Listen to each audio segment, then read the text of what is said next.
girls are struggling a little bit, trying to find their place. Melissa Kelly has been injured, and they're trying to compensate for her loss. She should be back if she hasn't played tonight. I think she's out for tonight's game, and then she'll be back for Pennsbury.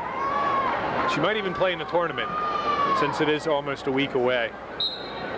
Well, not that Melissa's going to answer all their problems, but it'll sure increase the amount of competition they're able to give their opponents. Give them a little more offense, a little more ball handling skills, and a little more court presence, a little more leadership. Absolutely. Shockley steals it for the Eagles ahead to Green. Green over the front of the rim, and Green must be in double figures now. He's got 15. The defense is allowing Marcus Green, as soon as he sees that it's going to be stolen, he shoots down court and gets the baseball pass. All night long, Norristown's been doing that, where they heave the ball down court, and Marcus Green's been the recipient of that a lot. John Allen gets a shot there, and he's going to try to make it a three-point play as he's fouled by Josiah Perry. Josiah Perry, I believe, has... I think he's got 3 fouls. 3 fouls, and he'll come out of the game replaced by T.J. Tolson. I'm really looking for Coach McGee to go more deeper in his bench, get some more players out there. I think Joe Roscoe would be a nice player to see on the court right now. He's got some three-point shots in his arsenal, and I'm sure he'd like to see some time on the court as Allen misses the free throw, but the Red Raiders get the rebound. Stephon Lewis to Hostetler in the corner for 3. The shot's no good. Rebound by Marcus Green. Green pushes it up the court, guarded by number 25, Stephon Lewis. Well, this might be slightly premature because they don't have it in the bag yet, but if Norristown can hold on to this victory, this certainly is a real quality victory against one of the premier teams in the area. That's right. Ed Moore's fouled going to the basket, but this is a great test for these kids. They've come back, they're a full squad right now. They need some time to get together and learn where everyone's going to be and build some chemistry. This is a quality victory. I don't know what Coach McGee said at halftime, but it must have been something pretty inspirational for them to come out like they did.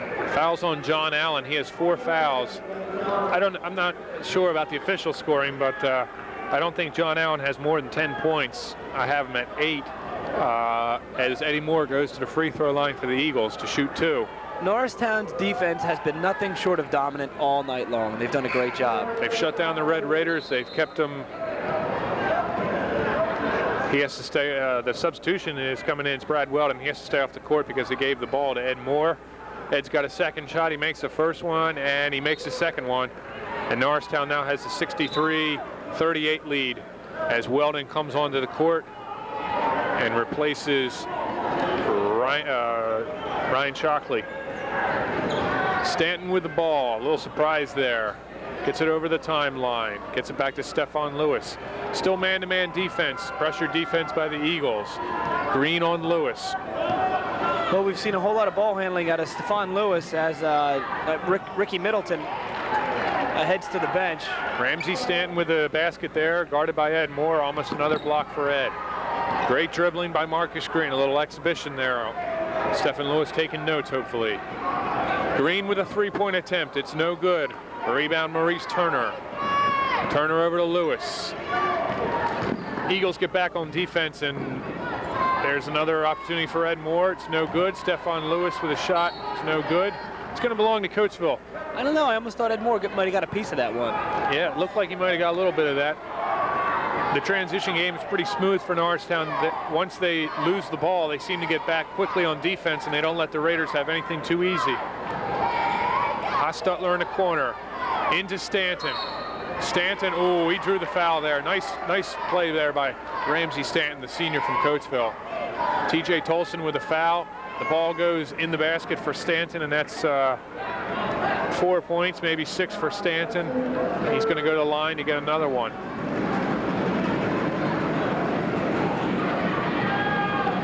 Ricky Middleton getting set to come back in. Stanton misses it. Tolson with a rebound. Everyone just seemed to look around for that rebound as T.J. Tolson reached in and got it. Tolson in the corner to Weldon. Weldon for 3, yes. Dave Rominski signals a three-pointer, and Brad Weldon gets it. That's Brad's first points of the night. He seems to generally come up with as many points as he does minutes. Bryant Moore with an easy basket for the Raiders. Well, Coatsville's turned up the heat. Ed Moore did a very good thing, although it was kind of subtle. Normally, when you inbound the ball, you really don't think about it a whole lot. You kind of just flip it out to the point guard, Marcus Green. But that time, Coatsville jumped into a press. Ed started to release the pass, but then he caught himself, which allowed Marcus Green to lose his man. But that was a good job. He's got great basketball knowledge. What hasn't he done tonight? He's been shooting from the outside. He's been blocking shots. Been dishing out some assists. I'd like to see him, like I said earlier, establish himself in a little bit closer to the basket, but they really haven't needed to do that a whole lot. Maybe they could use this last 5 minutes and 46 seconds to work on that. 66-44, Norristown leads. They call full timeout, give their players a little rest. Sorry, John. Go ahead, Neil. Coatsville needs a little chance here to regroup and maybe put on a spurt in the last 5:46. Take this opportunity to thank NASD TV for bringing this production into your homes. We've got a great crew. We talked a little bit to Greg Fry at halftime. He's part of that staff. Sam Galbraith is up there supervising the operation, and Carl Baker working the camera, all under the supervision of the communications director here at Norristown. Wonderful Tony Koya. We want to also say hello to Cheryl Emerson, the competent secretary of Tony Koya. We want to wish everyone a happy holiday. It's December 23rd, celebrating Christmas and Hanukkah and Kwanzaa and other celebrations around this time of year. And let's hope Norristown can give us all an early Christmas gift by hanging on to this 22-point lead. Coach McGee would like nothing more than to beat Coatsville. He said that they were the most athletic team they're going to face this year, and that's saying pretty much since you're going to go against Plymouth Whitemarsh soon. They are a quick team. They have a 5-4 record, but they've taken on some really good opponents. But Norristown's been able to shut them down here.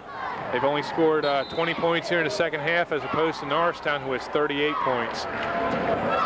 Norristown goes into their keep-away game. Fouled by Coatsville. Foul's going to be on.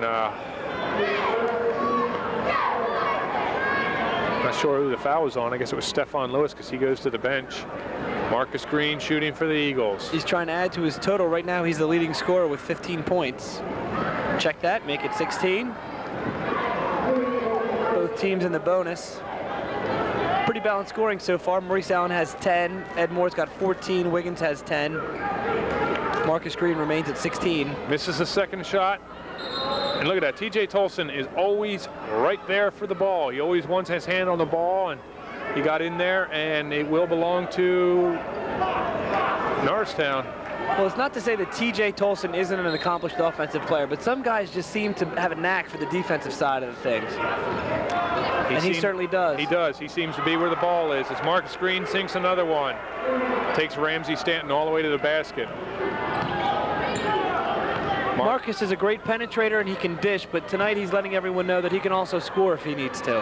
Marcus Green, a sophomore at Norristown. He's got some good years here at Norristown basketball to go.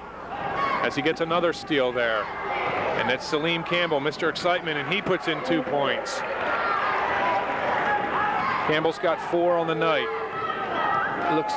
Norristown's making it look easy with a 71-44 lead. Well, if I'm the Coatsville coach at this point, I just put all my three-point shooters in and start launching them up from behind the arc. You got a lot of ground to make up and not much time, and the way this defense is playing from Norristown. And here comes a fan favorite. Joe Roscoe, number 20, checks into the game, as well as Bobby Mayo, number 3, as Salim Campbell takes a seat. And Marcus Green gets a much-deserved break. He has 18 points on the night. I'm sure he'd like to try to get 20, but he needs a rest. Well, there's no sense in getting the guy injured. Like you said, you've got PW coming up, and you got some tournament play coming up, so you want to keep your guys as healthy as you can. Plus, you're giving a chance to Bobby Mayo, who very well could start for every other team in the league. Unfortunately, he's got the sophomore Marcus Green ahead of him. But there's not a whole lot of drop-off in ability right there between Marcus Green and Bobby Mayo. Brian Kirkland takes a shot. It goes awry, and Josiah Perry gets the rebound, and a foul is called quickly. Another new face checking in for Norristown, Donald Vaughn, the senior, giving TJ Tolson a rest. You know, when we started this season out, John, I looked at the roster for the Eagles, and I saw a lot of seniors. And I was worried that a lot of experience would be graduating this year, but I'm telling you, with the great guys on JV, and we got people like Maurice Allen and Marcus Green, they'll be sticking around for next year. You got Weldon and Wiggins. And Weldon and Wiggins, they're going to have a fine team next year. Someone is going to have to step up and take Ed Moore's place and Josiah Perry's, but the Eagles are going to be on fire next year as well.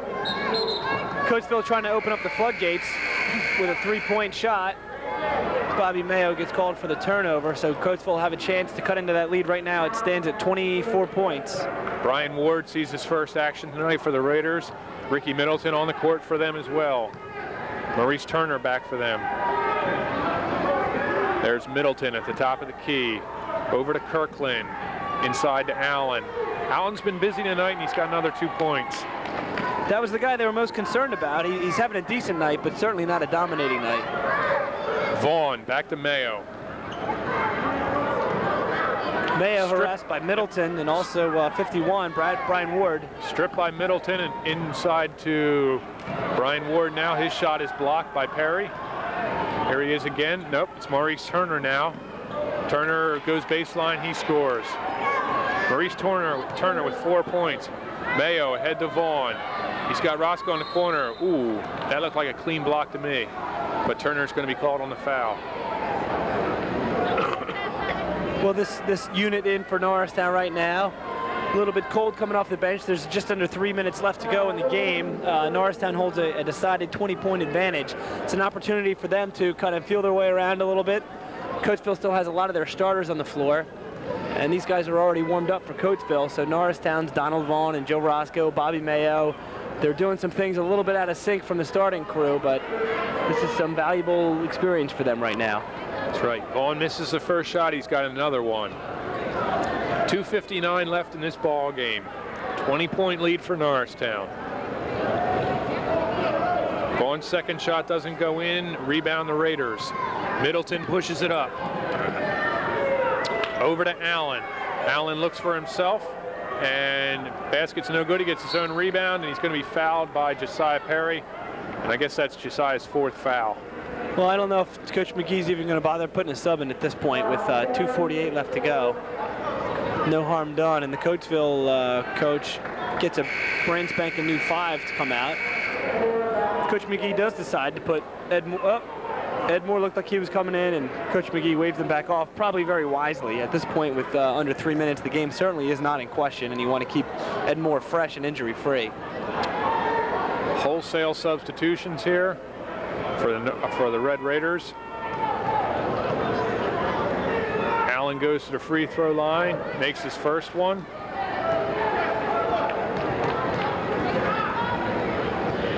He makes the second one, and he has 13 points. Substitution once again for the Raiders. It's Dennis Holmes. He takes Allen's spot. Allen with a tough night tonight. Fans are calling for Joe Roscoe. They want to see him light up the scoreboard. As Mayo dribbles around, and he takes it right to the basket, and he scores. Bobby Mayo with 2 points. Holmes dribbles up for the Red Raiders. Over to Jesse Chalfant. Back to Holmes. Hostutler with 3. In and out, no good. Green with the rebound. Shot's no good. He gets his own rebound, possibly over the back. There's Bryant Moore, hustle to the ball. Hostutler, another 3-point attempt. It's no good. Dennis Holmes puts the ball back up, and he scores. Dennis Holmes with 6 points tonight. Nice move down low for the 5'9" senior. Bobby Mayo controls the ball for the Eagles. He's got Perry. He's got Weldon. He's got Joe Roscoe right there.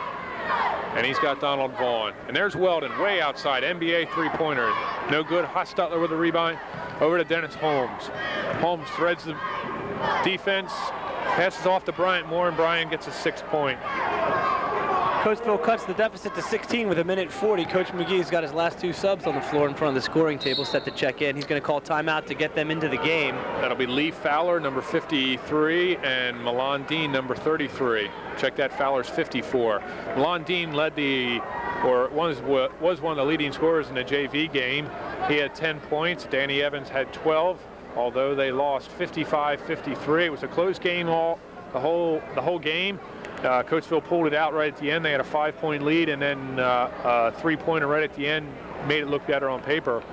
But Norristown is getting even in the varsity game as they lead 73-57. A 16-point lead here tonight. And it's an all-sub lineup right now for the Eagles as Milan Dean checks into the game, as well as Lee Fowler, number 54. Lee Fowler, big 6'6" guy.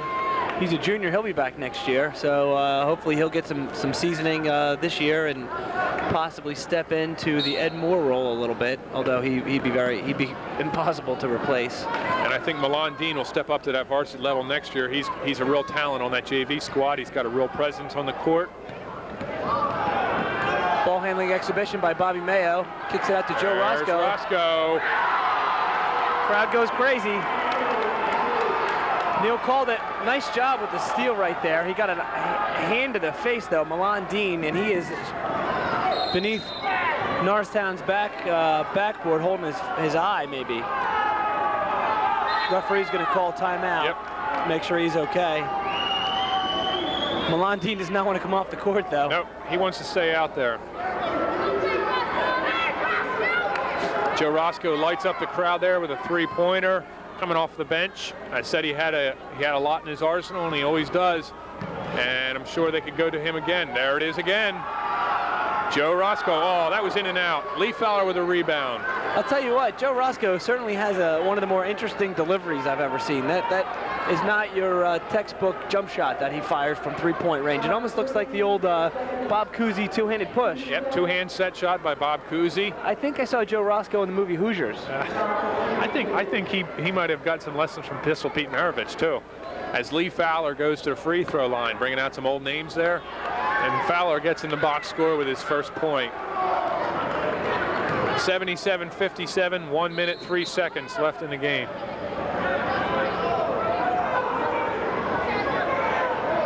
Referee calls time, trying to sort some things out on the court. They're going to conference in the middle of the court. Not Coach sure McGee, what the call there was. kind of questioning what the story is.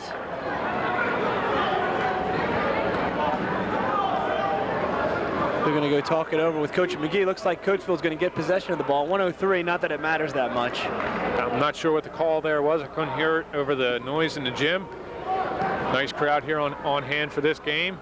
Hostetler with another 3-point attempt. That's his third one. It's going awry. Great job by Dean getting up for that rebound. Mayo with 50 seconds left in the game. Tries to get a basket there. It's no good. Rebound Hostetler. Hostetler ahead to Bryant Moore. Moore takes it himself. Moore with 8 points on the night. Mayo with the ball. Dribbles behind the back. Guarded by Brian Ward. That's number 51.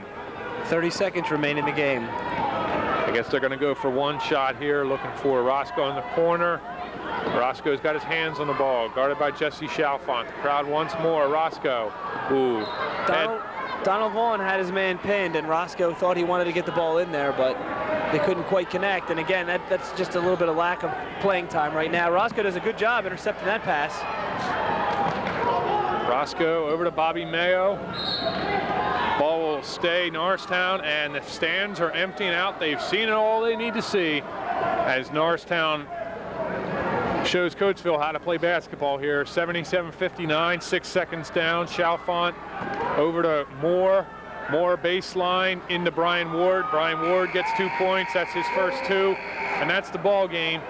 77-61, Norristown over Coatsville. John, do we want to do a wrap-up right here? Yeah, that sounds fine. I think that we ended up with a 15-point advantage, a very convincing victory on the part of Norristown. They've had some question marks up to this point. They had a tough test coming into their house tonight. They do a good job in the third quarter, or actually starting in the second quarter, pulling away and handling a very difficult Coatsville squad. They came out in the second half and took a commanding 21, 22-point lead. For Coatsville, John Allen had 13 points, Bryant Moore had 8, and Dennis Holmes had 6. And Norristown, the scoring attack was led by Marcus Green. Marcus Green had 18 points. He was complimented nicely by Ed Moore, who chipped in with 14. Maurice Allen had 12. James Wiggins had 10. They were the leading scorers for Norristown, but Ed Moore had, by my unofficial count, 6 block shots, and the Norristown defense really was the story of the game. Yep, we're almost at the halfway point of the boys basketball schedule, and they're 8-1 right now, and they have to be pretty happy. They are undefeated in the Suburban 1 League, and they beat a great Coatsville squad tonight. They have the Triangle Tournament coming up, also a game against Plymouth Whitemarsh, and some other league games. They have a string of lead games, all league games in the second half of the season. Pennsbury, North Penn, Truman, Ben Salem. They're also going to Harrisburg, so we should see some good play out of the Norristown Eagles. Well, we had a great job done by the coaching staff over at Norristown. The coaches put together a beautiful game plan. They came out and made whatever adjustments at halftime, pulled away, and beat a rival of theirs. All right. Final score 77-61, 16-point win for Norristown here at Norristown Area High School. We want to thank Greg Fry, Carl Baker, and Sam Galbraith, and the entire NSD TV staff for their fine performance tonight. And we'll see you back here, hopefully, for that Plymouth Whitemarsh game. For John Price, this is Neil Schaefer signing off. Happy holidays.